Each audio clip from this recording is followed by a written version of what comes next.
नमस्कार दोस्तों, आप सबने अक्सर भारतीय जनता पार्टी आरएसएस के नेताओं के द्वारा उन राज्यों में जहां पर इनकी सरकारें नहीं हैं, खास करके केरला और पश्चिम बंगाल में, वहां पर अक्सर ये सत्तारूढ़ पार्टी और उनके नेताओं पर अपने कार्यकर्ताओं के खिलाफ बर्बरता के आरोप लगाते रहे हैं।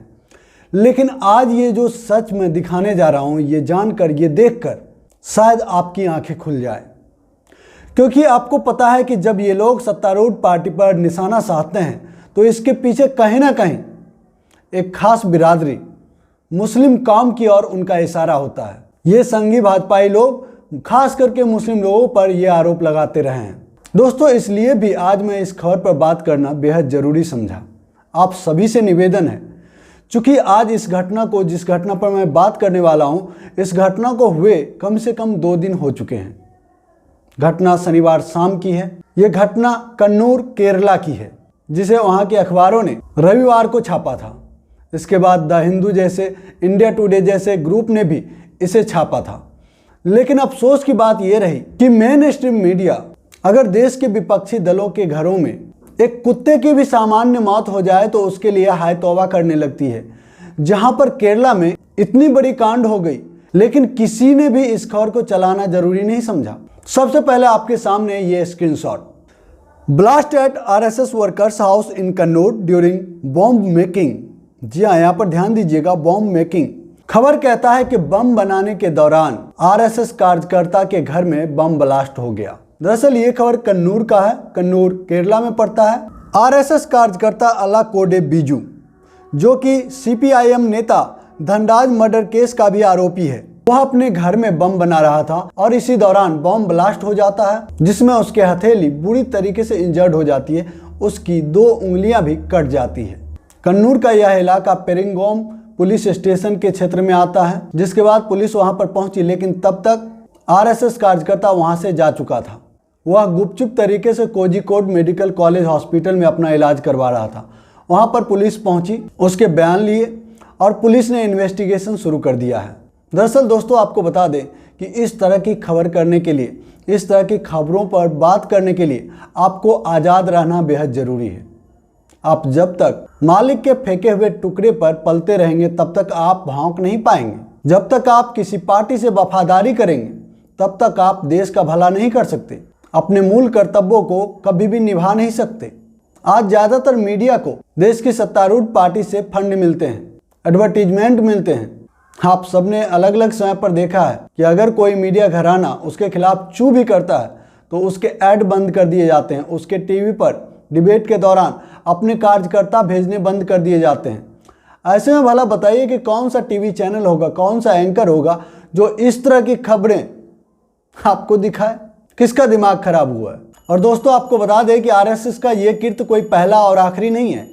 इससे पहले भी केरला सहित देश के अलग अलग हिस्सों में ये लोग इस तरह के कुकृत्य करते पकड़े जा चुके हैं। लेकिन ये अलग बात है कि कभी मीडिया ने इसे डिबेट का मुद्दा नहीं बनाया, देशवासियों को जानने लायक मुद्दा नहीं समझा और इस पर बात ही नहीं करी। जबकि ये है असलियत भारतीय जनता पार्टी के कट्टर समर्थकों के, राष्ट्रीय स्वयंसेवक संगठन के जो कट्टर समर्थक हैं उनके। वो अक्सर इस तरह के कृत्यों में लिप्त पाए जाते हैं, लेकिन उस पर कोई बात नहीं करता। बात करेगा कैसे? उसके देशभक्ति पर ही प्रश्न चिन्ह लगा दिया जाता है, उसे देशद्रोही घोषित कर दिया जाता है, उसे एंटी हिंदू घोषित कर दिया जाता है। यही नहीं दोस्तों, इससे पहले भी केरला के कन्नूर में ही, कन्नूर के किझूड़ इलाके में आरएसएस के द्वारा संचालित एक मंदिर में 7 हाई एक्सप्लोसिव बम पकड़ा था। इस पर भी कभी कोई बात नहीं हुई, कोई बड़ी मीडिया इस पर कभी चर्चा नहीं करी। यही नहीं दोस्तों, आप ये देखिए किस तरीके से केरल के लोगों को बदनाम करने के लिए वहां के आरएसएस के लड़के बुर्का पहनकर उन्हें बदनाम करने की कोशिश करते हैं। ये खबर 2012 की है। आप देखिए कि किस तरीके से केरला के अंदर केरला के लोगों को बदनाम करने के लिए हिंदू संगठन, अब हिंदू संगठन कौन है? आरएसएस। उसके लोगों ने पाकिस्तानी झंडे फहरा दिए। उसमें 6 लोगों को अरेस्ट किया गया था। और ये सब क्यों किया जाता है? वहाँ के माहौल को बिगाड़ने के लिए, ताकि वहाँ के सरकार को बदनाम किया जा सके, एक काम को बदनाम किया जा सके। और दोस्तों, अब इस तस्वीर को गौर से देखिए। ये हैं भारतीय जनता पार्टी के फायर ब्रांड नेता कैलाश विजयवर्गीय और इनके साथ एक और लाल घेरे में जो है वो है ध्रुव सक्सेना, जिसे उन 10 लोगों के साथ अरेस्ट किया गया था जो आर्मी की खुफिया जानकारी ISI को दे रहा था। और यही नहीं दोस्तों, शर्मनाक तो यह है कि भारतीय जनता पार्टी के लोगों ने जब ये खबर देखी तो इसके बाद ध्रुव सक्सेना से किसी भी तरीके के संबंध को इनकार कर दिया, जबकि ये व्यक्ति भारतीय जनता पार्टी के युवा मोर्चा के IT सेल के हेड हैं। और दोस्तों, इस तस्वीर को देखकर तो आपकी आंखें खुल ही जानी चाहिए। CM शिवराज स्टेज पर मौजूद हैं और उनके साथ मौजूद है ध्रुव सक्सेना। अब समझिए कि किस बेशर्मी के साथ भारतीय जनता पार्टी उसका संबंध अपनी पार्टी से नहीं बताता है। दोस्तों, आप सबको पता है कि RSS के कार्यकर्ता कोई पहली बार इस तरह के काम में संलग्न नहीं है। अलग अलग समय पर इनके कार्यकर्ता अलग अलग कुकृत्य करते पकड़े जाते रहे हैं, लेकिन भारतीय जनता पार्टी, इनकी मातृ संगठन है RSS, भला उसकी कौन क्या बिगाड़ सकती है, उसके ऊपर कौन आवाज़ उठा सकती है। और वो भी ऐसे वक्त में जब आप आवाज़ उठाओगे तो आपके दाना पानी ही बंद कर दिया जाता हो। दोस्तों, आप सबसे एक ही निवेदन करूंगा कि अगर आपके भी आसपास कोई व्यक्ति ऐसा है जो कट्टर हिंदुत्ववादी है, जो कट्टर संघी है, तो उन्हें समझाएं धर्म आपके अंदर है। जो मनुष्यता है, इंसानियत है, वही आपका धर्म है। चाहे आप नाम उसको हिंदू, मुस्लिम, सिख, ईसाई कोई भी नाम दे दो, लेकिन एक्चुअल धर्म वही है।